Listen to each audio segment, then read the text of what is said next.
My name is Benitra Ayers, and welcome to my health aging profile presentation. So, first, we have a health history.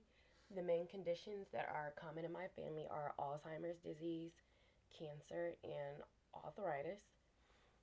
Positive aspects that might promote health and longevity that most people in my family have are being active or having some sort of athleticism, having gardening skills and cooking skills, which are needed to stay alive, and then just being ambitious or being having that motivation within us to just keep going forward and pushing in anything that we want to do. Next, we have generational health. So, as far as health issues that are seen most often in my age range, these are findings that were found in research by Azad and Mikos, and they found that 7% of women between ages 20 and 34 have high blood pressure. And a recent study found a 32% spike in strokes among women ages 18 to 34. And then another study recently sounded an alarm about millennials being increasingly affected by colon and rectal cancers. All right, so next we have the real age and lifespan scores. So the real age score that I got was 79.2. My lifespan score is 93. And then my calendar age is 30. Um, so compared to my real age, I would only have an estimated 49.2 more years left from my typical life expectancy. And that's if I continue all of my current habits and behavior. My real age score and lifespan score are about 13.8 years apart, and the real age inventory asked more like exact questions that I had to either skip or I just had to choose the best choice for me. So that may or may not have impacted or changed my estimated score. All right, so for food intake and physical activity, here I just chose a random day. Um, so for this specific day I chose, I for breakfast I had a protein shake, lemon water, 2 eggs, mango and Greek yogurt. Then for lunch I had a lemon water, applesauce, yogurt, two ground turkey tacos with Greek yogurt as like sour cream with pico de gallo, guac, and tortilla chips. And then for dinner, I had like a potato taco bowl. So I had baby potatoes, ground turkey, the Greek yogurt as like sour cream again, and I added pico de gallo on that. All of that added up to 2,389 calories.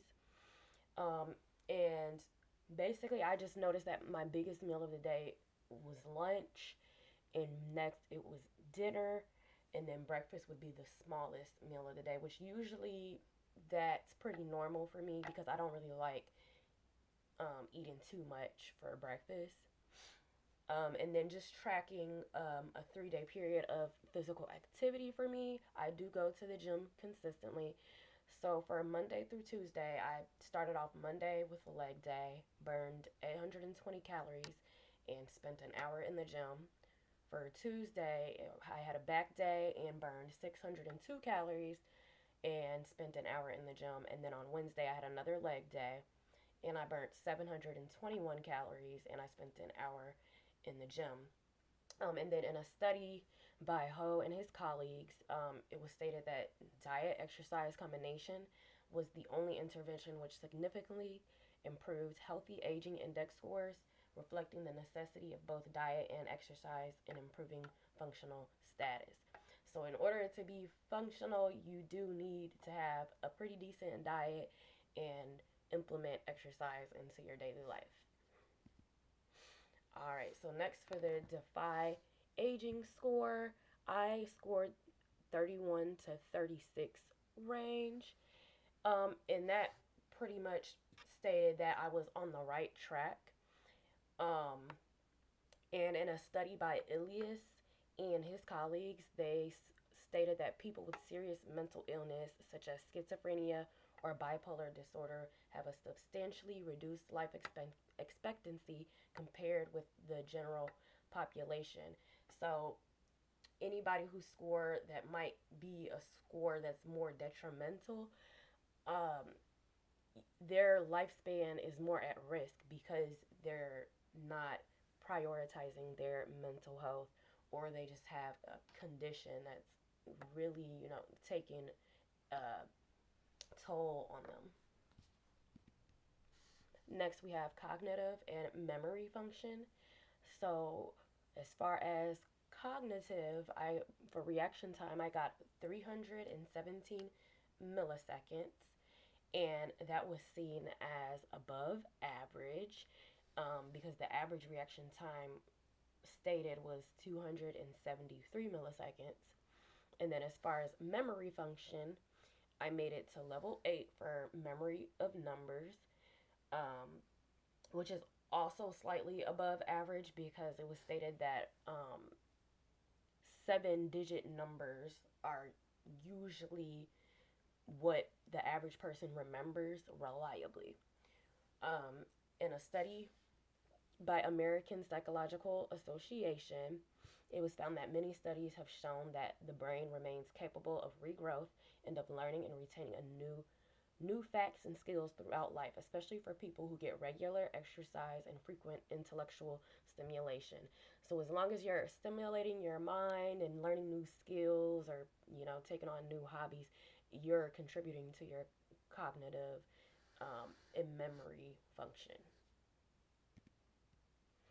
All right. So as far as stress, I definitely had stress is likely when I took the test, and this is just mainly because I did state that I had a lot of stress currently, and that's just with the balancing of things in my life. So balancing school, work, and social life, because there are a lot of times where I try to do a bulk of homework all at once so that I have more free time for other areas of my life. So it can be very stressful.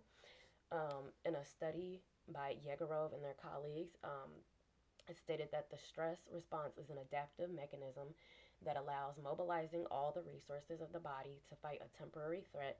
When the process becomes chronic, the stress associated with adaptive mechanisms becomes destructive. So if you allow stress to just take over your life and you don't really have any way to relieve that stress or to calm yourself, it can become destructive and really take a toll on your health. And here I have listed ways that stress can impact you. It can cause you to gain weight. You can form mental disorders, and you can also have physical health issues of forming cancer or having cardiovascular issues.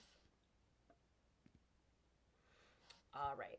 So, the main challenges that I face are stress and sleep. Um, Stress is my main downfall. Sometimes I let it take over, and I give it power, and I get overwhelmed with stress, and I just have to take a mental break or I cannot function at all.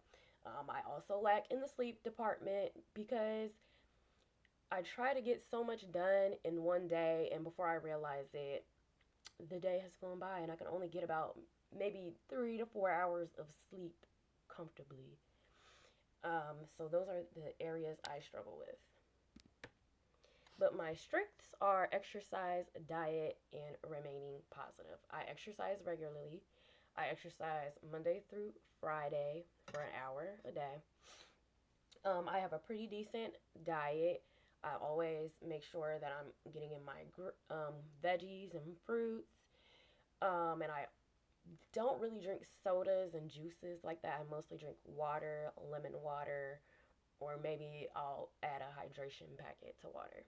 And then although I have like many things like stress or not getting sleep in my life, those things can cause someone to be grumpy, but I just always try to maintain a positive attitude through everything. Um, so as far as recommendations, if there's anyone, struggling with the same challenges that I have, I would just focus more on finding outlets to relieve stress, and just, maybe picking up a hobby that promotes, a sound mind and just puts you at ease. And then as far as sleep, it definitely needs to be prioritized. And it would probably help if, maybe setting a schedule on when you need to just be done with all tasks for the day and just go ahead and get your rest, because being well rested will definitely positively impact you in all areas of your life. These are the references I used for my presentation, and thank you for listening.